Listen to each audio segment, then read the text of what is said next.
tous, j'espère que vous allez bien. Aujourd'hui, je vous retrouve pour une nouvelle vidéo. Alors, je sais que ça fait longtemps que j'ai pas été présente sur les réseaux. Je sais que ça fait longtemps que je vous ai pas fait de vidéo vraiment face caméra. Mais aujourd'hui, je vous retrouve pour une vidéo vraiment très particulière parce que c'est pas un sujet que j'aborde sur mes chaînes et sur les réseaux. J'ai décidé récemment d'en parler publiquement. Ça va être un peu une vidéo coming out, mais je vais vous expliquer le pourquoi du comment et peut-être que ça vous aidera à mieux comprendre.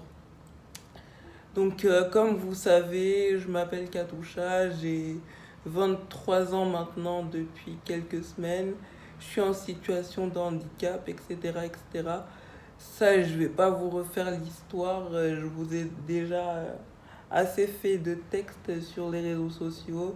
J'ai décidé de me mettre sur les réseaux pour sensibiliser les gens au handicap, pour faire évoluer les mentalités, changer les regards, etc.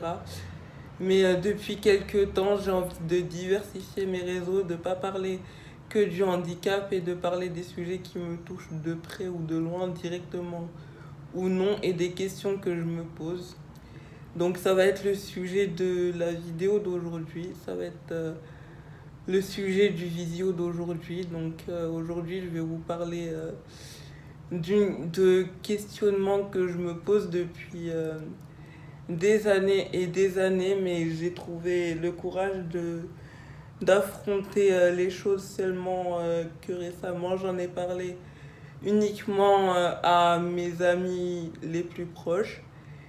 Et là, aujourd'hui, le début de ces questionnements commence à arriver dans ma vie. Je vais vous raconter un peu le pourquoi du comment. Donc, quand j'étais petite, j'ai jamais vraiment aimé jouer à la Barbie, à la poupée, etc. Je jouais plutôt au circuit de voiture.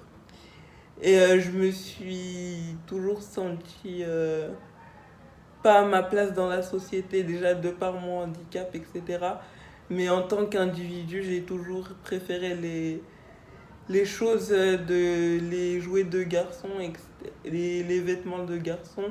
Moi, vers l'adolescence, j'ai commencé à m'habiller en fille, mais toujours avec des pantalons, des jeans, des sweats pour le côté pratique et pour le côté confort aussi surtout. Et puis après, j'ai commencé à me maquiller. J'aime beaucoup me maquiller, mettre du rouge à lèvres un peu coloré. Vous avez dû le voir certainement sur les réseaux. Et puis après, il y a eu la vraie adolescence, si je peux parler comme ça, et les vrais questionnements. Est-ce que j'aime plus les filles que les garçons, etc. Et mes attitudes et mes questionnements qui vont avec. Étant donné que mon adolescence a été très compliquée, mais ça, j'y reviendrai peut-être dans une autre vidéo. Mais bon, depuis quelques temps, je me dis que je ressemble pas vraiment à une fille et pas vraiment à un garçon dans mes attitudes, dans ma coupe de cheveux, dans ma façon de m'habiller et dans ma façon de réfléchir aussi, hein, dans mes réflexions en général, mes questionnements. Et du coup, j'attendais de savoir où j'allais faire le reste de ma vie, on va dire, si j'allais être sur Paris ou dans le sud de la France, hein, de trouver la ville dans laquelle je pourrais me sentir bien, être avec mes amis, être avec de la famille, être avec tous les gens que j'aime et qui me soutiennent vraiment pour entamer ce type de démarche. Et du coup, ben, là, c'est presque chose faite. Et bah voilà, j'ai décidé de faire les démarches déjà psychologiquement pour, pour voir et faire les recherches administratives, pour voir au niveau de l'état civil si je peux pas changer de prénom, pour voir un psy, pour peut-être commencer des traitements hormonaux, peut-être faire des choses comme ça. Enfin, à faire vraiment les démarches et pas me dire oui, je vais le faire, nanani, nanana. Pour l'instant, je suis au stade de la réflexion, mais peut-être qu'un jour ce sera plus simplement une réflexion, mais que les actes seront posés et que les choses se feront d'elles-mêmes. Mais en tout cas, le déclic va mettre du temps. Ça a mis plusieurs années et j'ai attendu plusieurs années. Donc je me dis quelques années de plus ou de moins, ça changera pas grand-chose. Donc je me dis que je vais prendre le temps de faire les choses, prendre le temps de m'habituer, prendre le temps d'être bien dans mon corps, bien dans mes questionnements, de trouver les bonnes réponses, de me poser les bonnes questions et d'être entouré de personnes médicalement qui savent ce qu'elles font, de faire les bonnes recherches et de rencontrer aussi des gens qui sont passés par là ou qui se sont posés les mêmes questions, qui ont fait des erreurs aussi faire, pour me dire quelles erreurs il faut pas faire, quelles choses il faut faire à tel moment. Voilà. Et donc là, j'ai commencé à en parler à mes meilleurs amis, à mes amis les plus proches. Bon, il y a eu des réactions pas trop violentes pour le moment. Il y a eu plus des questionnements, de dire je comprends pas pourquoi tu décides presque du jour au lendemain de changer comme ça, etc. Mais franchement, les réactions de mes amis, elles ont été très bonnes dans l'ensemble. Après, je me dis que parler de choses comme ça m'aide aussi à faire le tri entre mes vrais amis et mes amis qui sont là juste pour les bons moments et les vrais amis sur qui je peux compter. Normalement, on dit que les amis, les vrais, on les compte sur les doigts de la main. Ben là, ça m'aide à me rendre compte de qui sont ou non mes vrais soutiens, mes vraies épaules dans la vie. Et surtout que si j'ai décidé de faire cette vidéo, c'est parce que ce matin, j'ai parlé à une infirmière qui a bien perçu la chose et qui a bien accueilli la chose. Et elle m'a dit que si jamais je restais sur Paris et dans cet établissement, je pourrais compter sur elle pour les démarches, etc. Pour peut-être chercher des rendez-vous, des spécialistes à voir, les psys, etc. Donc voilà, j'ai trouvé aussi ce qui a été le plus dur, ça a été de trouver un prénom masculin, mais qui fasse pas trop masculin et qui fasse aussi féminin, pour que quand les gens ils entendent ce prénom, ils pensent ni que c'est un prénom de fille, ni que c'est un prénom de garçon. En fait, je veux que les gens, quand ils me rencontrent dans la rue, ils se disent pas ah oui, mais ça fait prénom de garçon, oui, mais ça fait prénom de fille. Donc j'ai essayé parce que faut savoir que moi, le prénom de Ryan, j'aime trop ce prénom.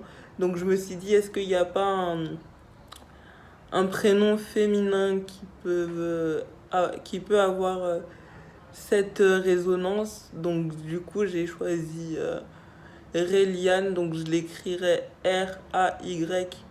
Je sais pas si je mettrai un E à la fin. Ça, je sais pas, mais en tout cas, Ryan, Rayllian, je me dis que ça se ressemble et que c'est beau. Donc, je sais pas si je vais garder définitivement ce prénom. Pour l'instant, c'est que à l'étape d'idée, mais c'est un beau prénom, je trouve. Et comme je dis, bah, quand tu sais pas l'histoire qu'il y a derrière ce prénom, tu peux pas savoir si c'est un prénom de fille ou de garçon. Donc, ça passe très bien pour un prénom mixte. Et j'ai vu sur internet que mon trouble, entre guillemets, parce que j'appelle pas ça un trouble, que médicalement on appelle ça la dysphorie de genre, mais moi je trouve que justement c'est trop médical, j'aime pas ce terme, j'aime pas cette appellation, donc je préfère parler de non-binarité. La non-binarité, c'est le fait de se sentir pas complètement fille, mais pas complètement garçon. Alors j'aime mieux ce terme-là. J'accepte mieux de parler de ce terme-là parce que c'est avec ce terme-là parce que c'est quelque chose qui représente plus la communauté. je trouve, et c'est un beau prénom, c'est un très beau mot. Enfin, c'est plus beau que dysphorie de genre. Dysphorie de genre, ça fait maladie, je trouve, et ça fait comme si on était fou, alors que les gens qui se posent ce genre de questions, je pense pas qu'elles soient folles. Je pense qu'il y a des gens qui sont très sains dans leur tête et qui se posent ce genre de questions. Donc, j'ai voulu j'ai voulu employer ce terme dès que dès que j'ai cherché des synonymes, la signification de ce que j'avais, même si, encore une fois, c'est pas une maladie, mais bon, voilà. Après, pour ce qui est, parce que j'ai vu qu'on pouvait, si on en avait vraiment envie, on pouvait se faire opérer, mais les opérations, ça me tente pas trop. Pour l'instant, je préfère rester avec le corps que j'ai. Je vais faire plutôt des MCR, des modifications corporelles réversibles, je pense, avec des toutes petites marques, hein, ça va pas être choquant. Alors, des piercings, des tatouages, des choses comme ça. Enfin, les tatouages, je sais pas, mais un piercing déjà qui soit très discret, qui soit très féminin et qui choque pas trop les gens, parce que je veux pas choquer les gens et je veux pas choquer aussi mon cerveau, parce que au niveau du cerveau aussi, faut le temps que ça se fasse, parce que le cerveau, c'est un organe très complexe et quand il est bouleversé, il est bouleversé. Ça amène à des traumatismes très très très violents et c'est pas ce que je veux. Je veux pas être traumatisée, je veux que les gens autour de moi prennent le temps de s'habituer et je veux moi aussi m'habituer. Après, comme j'ai dit, je pense pas que j'arriverai à la chirurgie. Il faut jamais dire jamais, mais très honnêtement, la chirurgie, ça me tente pas parce que étant en situation de handicap, j'ai déjà passé plusieurs années, plusieurs heures au bloc pour des choses que j'avais pas forcément choisies. Donc là, le fait que ce soit irréversible, ça me freine un peu. Donc je vais plus voir pour faire des traitements hormonaux dans un premier temps. Mais dans un tout premier temps, je vais choisir les personnes avec qui je vais parler de ma différence. Et après, ben, je vais auprès de ces personnes, il faut vraiment que je trouve des personnes de confiance. Et ensuite, auprès de celles-ci, ben, je parlerai du côté administratif, du fait de changer de nom à l'état civil, etc., etc. Parce que c'est pas une mince affaire, c'est pas quelque chose à prendre à la légère. Une fois qu'on a commencé les démarches, faut être sûr de soi, surtout quand on parle de chirurgie. Mais encore une fois, je sais que ça fait plusieurs fois que je le dis, mais moi, je pense pas passer par l'étape chirurgicale. Après, ceux qui le font, ceux et celles qui le font, c'est très bien et c'est tout à leur honneur. Mais moi, je pense pas que je vais passer par la chirurgie parce que j'ai déjà le corps plein de cicatrices. Alors, passer par la chirurgie pour ça, à mon sens, encore une fois, c'est que mon avis, mais je pense pas que ça soit utile, en tout cas pour le moment. Après, ce genre de transformation, ça se fait sur plusieurs années. Et c'est très très coûteux, c'est pas forcément remboursé par l'assurance maladie ou les aides maladie. Et ça prend du temps, comme j'ai dit. Là, je vais vraiment réfléchir au cadre dans lequel je veux que ça se fasse. Parce que voilà, et je veux surtout que mettre un message à ma famille proche dans cette vidéo. Ne vous sentez pas coupable, vous avez rien fait. C'est pas de votre faute, c'est juste que il y a des gens qui se posent ce genre de questions dans la vie et qui y reviennent pas. Mais moi, ça fait trop longtemps que ça dure. J'ai besoin de mettre un peu de concrétisation dans ces questionnements, mais je veux surtout que vous vous sentiez pas coupable et je voudrais aussi passer un message à tout le monde pour dire ne rendez pas vos parents coupables, au contraire, rassurez-les, dites-leur qu'ils y sont pour rien, dites-leur que c'est la vie, c'est comme ça, que c'est en vous et que si vous avez choisi de faire ça, c'est votre choix, il n'y a rien qui a motivé ça plus qu'autre chose, c'est juste que vous avez décidé de vous assumer et que voilà, les faire déculpabiliser au maximum, mais surtout s'ils ont des questions à vous poser, ils vous les posent, mais voilà, qu'ils se sentent libres d'aborder le sujet, que les fois où vous n'ayez pas envie d'en parler, ils le respectent, parce qu'il y a quand même des fois où on n'a pas envie d'en parler. On n'est pas des bêtes de foire, on n'a pas tous la force de médiatiser notre combat, on n'a pas tous la force de médiatiser la transformation, on n'a pas tous la force d'en parler, on n'a pas tous la force d'assumer. C'est comme l'homosexualité, etc. On n'a pas tous la force de parler devant une caméra et d'expliquer le pourquoi du comment du changement. Moi, j'ai la force de le faire, mais il y en a beaucoup qui ne l'ont pas. Après, c'est le choix de chacun et chacune, mais je veux vraiment que les parents et les proches de celles et ceux qui ont choisi d'entamer ce type de démarche se sentent déculpabilisés, et les miens en premier, parce que c'est pas de votre faute.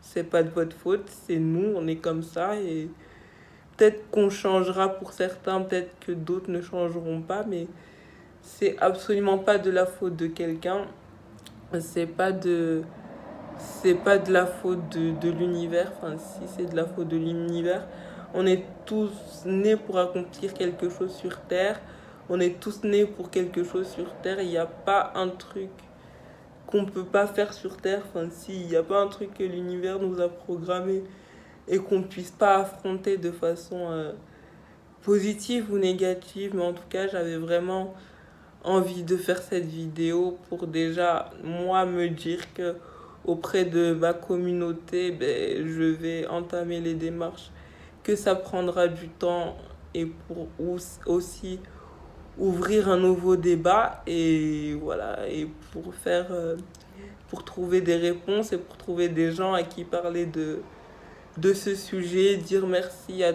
toutes celles et tous ceux qui m'écouteront et qui laisseront pas de commentaires méchants. De toute façon, je vais filtrer les commentaires.